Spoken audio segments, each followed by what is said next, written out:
You targeted conservative groups. Just an apology. I'm sorry.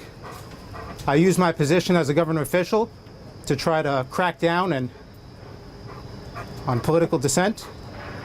I really need to come in for 1 second. What are you doing here? These guys are not leaving me alone. They're from the press. They're following me. I just want to go in your house for 1 second, please. What? I was talking to your wife. She's trying to get in your house. She doesn't want to answer questions I don't about. want her in the house. I know you. I wouldn't blame you. I don't blame you. I wouldn't want her in my house either. She might bring the government after you. Any idea? Watching that, you might think you're watching a sketch on a late night comedy show, but that was very real. And that happened with Lois Lerner, someone you might be familiar with that name. She was the head of the IRS when there was a massive scandal and continues to unfold when the IRS was targeting specifically conservative groups. And the person who shot that is a new best-selling author of Crapitalism Sucks, and he is going to join us in a moment. There's the cover of the book, and also joining me is our Sun News contributor Marissa Semkiw. So I want to just quickly start with you, Marissa. It's interesting to watch something like that, and Jason is joining us in just a moment, who shot that, Jason Mattera. The whole Lois Lerner scandal, many of our viewers don't necessarily know a lot about it, but this is really an important issue for anyone south of the border, and for us Canadians watching it, it's a big deal. It was absolutely a big deal in the United States, and it even made headlines in Canada. This was the woman who was at the center of the IRS scandal. This is your tax agency in the United States that gave special scrutiny to certain conservative groups with Tea Party in the title. They ultimately admitted to doing that. Now there's an ongoing investigation going on. Lois Lerner, who was at the head of the IRS at the time when this went down, pled the Fifth Amendment. In other words, she invoked her Fifth Amendment, which gave her the right against self-incrimination. So she didn't have to testify in front of the House. This is an investigation that's been going on for quite some time, and there are troubles getting to the bottom of it as a result. Well, someone who was trying to get an answer or two out of Lois Lerner is Jason Mattera, who shot this video and joins me now. He is the best-selling author of Crapitalism, Liberals Who Make Millions Swiping Your Tax Dollars. Jason, thanks very much for being here. Thanks for having me. Okay, we just showed the Lois Lerner clip. Now, after I saw that clip last week when you released it on your website, crapitalismsucks.com, I want to get a sense from you, though. You're getting a little bit of criticism for sort of the ambush attack. So aside from that, though, did you feel you accomplished what you needed to in that clip to show Americans that, hey, she's still running, she's still not answering any questions? Well, the response has been overwhelmingly positive. Finally, someone in the media who goes ahead and confronts Lois Lerner and tries to get any comment from her. That's the job of the media, is to confront, to get comment from powerful government officials, certainly those who abused their positions of authority. I think the video actually gave us insight into the character or lack thereof of Lois Lerner. Here she is trying to flee from questioning and attempts to barge into an elderly woman's home against a woman's wishes. So you hear Lois Lerner saying, please let me in, call the cops. And the woman is responding, I can't let you in physically. I just had surgery. And Lois Lerner is persistent.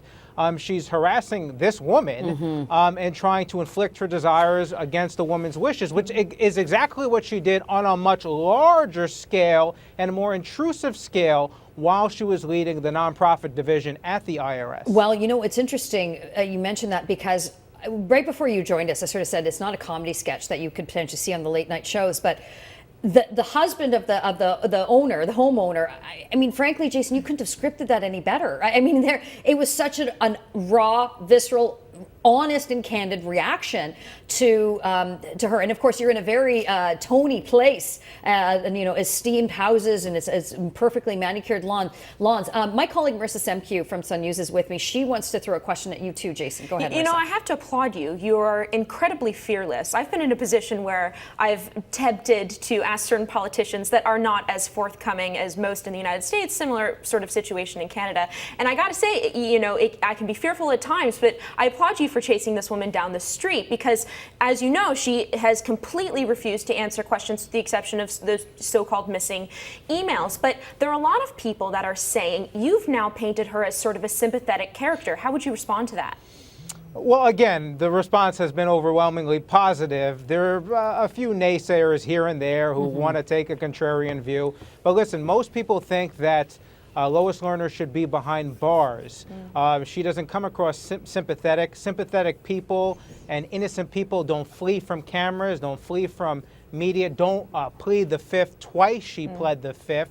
Don't stonewall congressional investigators. Oh, by the way, here is a woman who is living large on a government pension right now. Taxpayers in America are paying her $100,000 a year. So we essentially got barreled over twice. She harassed us during an election year for people who are just trying to exercise their constitutional right to participate in election. And now we're paying her a fat government pension of $100,000 a year. If anything, the response has been, I wish there were media who would hound Lois Lerner on a daily basis because, again, that is the job. And quite frankly, what I did is really nothing new.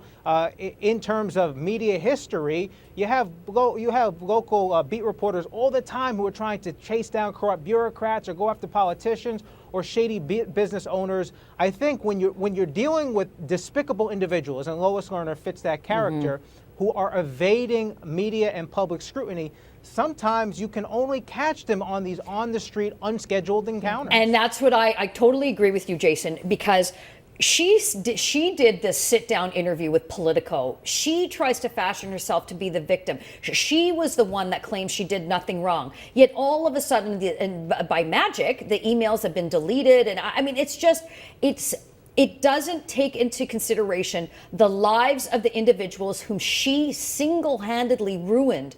And I mean, I too think what you did was important, and I wish more in the so-called mainstream media. I mean, we have the same issue here in Canada, where left-wing politicians are free to run amok and say and do whatever we want. We had a provincial government that basically stole $1 billion of taxpayers' money. They just got reelected. I mean, there's not that ability to hold them to account, hold them at their word of not misappropriating funds or, frankly, using power of their office to intimidate citizens. That's exactly what Lois Lerner did. So after my little diatribe there, I guess my question to you is, are there going to be any further consequences for her, or is she, as you say, just going to be able to collect her fat cat pension? Well, until there's a change of leadership at the highest level in the United States government, I doubt we'll see much resolve to the issue, because you actually have the Justice Department, rather than trying to get to the bottom with an investigation into what took place, even though we sort of know what took place. The Justice Department is trying to undermine the investigation and spin this as though, well, this is just partisan politics, and the Republicans in America, they just want to paint the Democrats bad. It's election year politicking, and the media, unfortunately, is going along with that narrative and not doing their job, which is going after public officials who have abused their power. It's unfortunate, because if there were one issue in America that should be able to unite Democrats and Republicans, it should be what took place with the IRS, to use the most feared, probably the most feared government agency in the country to harass individuals who are just trying to participate in this democracy during an election year, and to intrude on their privacy rights. It should draw bipartisan, not only condemnation, but investigation, and should end up in people going to jail. All right. Jason Mattera and Marissa Sempier are going to stay with me. We're going to take a short 30-second break and shift our discussion to the midterms, which are just over a month and a half away. Will the IRS scandal or Obamacare or even Keystone XL be a factor? We'll find out next. A principal reason why people go vote is to send a signal to the party in power. And the party in power in Washington, D.C. is run by Barack Obama. His approval ratings are low, and I think that bodes well for people that are late deciders, are more likely to vote for challengers to the current system, which has basically shut down Washington. Well, the U.S. midterms are just a few short weeks away. Former Florida Governor Jeb Bush, who some suggest may actually run for the presidential nominee for the Republican ticket in 2016, weighing in on the importance of voting and letting government know that, you may not be so happy with what they've been up to.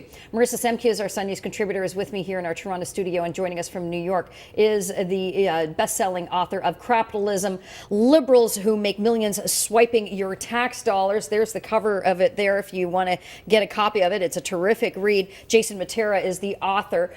Jason, we've got a few issues that, of course, are going to be the emerging issues during the midterms.